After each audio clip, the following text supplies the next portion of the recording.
gotta get her done. Because he has no life whatsoever. So he sits around watching YouTube all damn day. I got some fish coming in. Finally got my grubby little hands on them. Is there something wrong with me? My tummy hurts. But I ain't got time to cry about it. Here's what's going to get done if I could make it through this. I do not feel well. I'm getting some type of sinus thing going on. My knee's acting up. But I ain't got time to cry about it because I got some fish coming in. These guys are going to come in a couple days. I've been waiting for the longest. I got to get quarantine tanks set up quickly. Instantaneous, spur of the moment, quarantine tanks so that you don't kill that holy grail fish that you just got your grubby little hands on. And I gotta get her done. Alright, while I'm doing all this, I'm letting the time pass by while I'm watching my man Mexicali Fish Keeper. He's over here keeping me occupied. Y'all check him out. He's doing the plug right here. And what the plug is where he finds, because he has no life whatsoever, so he sits around watching YouTube all damn day, and he finds other channels that may be doing big things, and they might be small channels that don't come across your feed, and he spotlights them.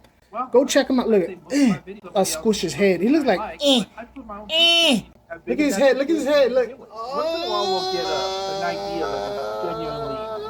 All right, these are the two tanks in question. I'm gonna go ahead and set these up as a quick quarantine setup for these beautiful fish that I'm gonna be getting.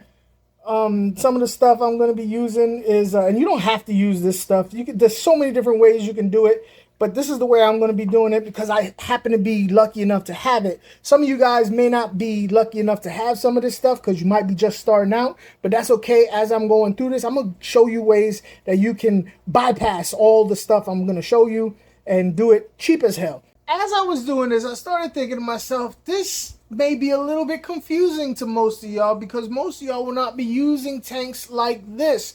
Most of you guys will be using aquariums like traditional aquariums, just a glass box. These aquariums have the filters in the back like that. While I'll be doing it differently, I have the other things that you guys would be using, and it's the same concept. This is why it's important to know your nitrogen cycle. In order for me to get these two aquariums to become safe for fish instantly, I need already established beneficial bacteria in that aquarium. Now I can buy stuff from a pet store like Fritz 7. I've used that before. It actually works. It's kind of pricey though, and if you have a big aquarium, but what if it happens after hours when you don't have access to that? Someone gave you a fish, whatever. This is how you can do it. Now for a lot of people out there that have aquariums already, they may be using sponge filters, which if you have a sponge filter, you could take that out, put it in this dechlorinated water, and boom, instant aquarium. Maybe you have some of this where you have biometer that already has established beneficial bacteria because it's been sitting in this aquarium. You could take that and put it in the back where the filter is, and boom, established aquarium. Or let's just say you want to take some of all this sand out. Like I have sand in all these tanks right here. Let's say you wanted to take the sand out of here. You could actually put that in there and boom, instant cycled aquarium. But let's say you have one aquarium and you don't want to move your filter because it's handling that one aquarium. You don't have all this other crap that I have. What can you do? I guarantee you, if you have one aquarium and you need to set up a quarantine tank, you definitely have something right now that you need to get rid of and you want to get rid of that you can use for this. Let me show you what it is. Okay, here's your aquarium that you have at home. This is the reason why you want to add new fish to your tank, because you want to add to this beauty right here. You have, boom, hang on the back filters. Okay, but you can't take this off. This is this is what's running this. So what are you gonna do? You're gonna take this nasty. Now the way I have it set up is a little different. I use my hang on the back filters a little different than yours. I put a thing here and I use it. But this right here, look at this nasty. This thing. You have something like this in your aquarium. Ew! Look at that. That's gross. You got something that you have to replace on a regular basis. Guess what? That's the good stuff right there, baby.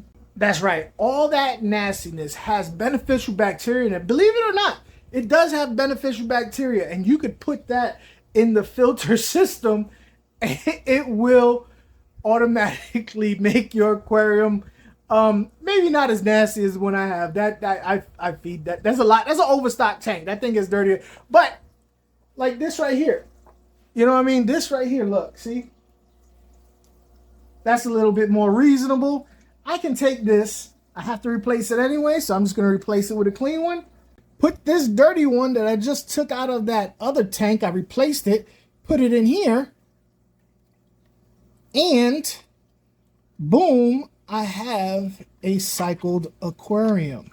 All those instant aquarium cycling chemicals that you buy, at its core, it is living bacteria. That's how come if you read on it, it'll tell you not to put it in a place that's so hot because you'll kill the living bacteria in it.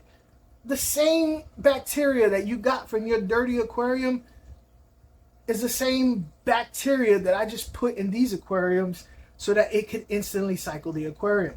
Ultimately, the very best way to have a quarantine aquarium is to start it from scratch, not using bacteria from any other aquarium. As far as what I'm going to use, if I do see anything, like am I going to medicate them immediately when I come here? No.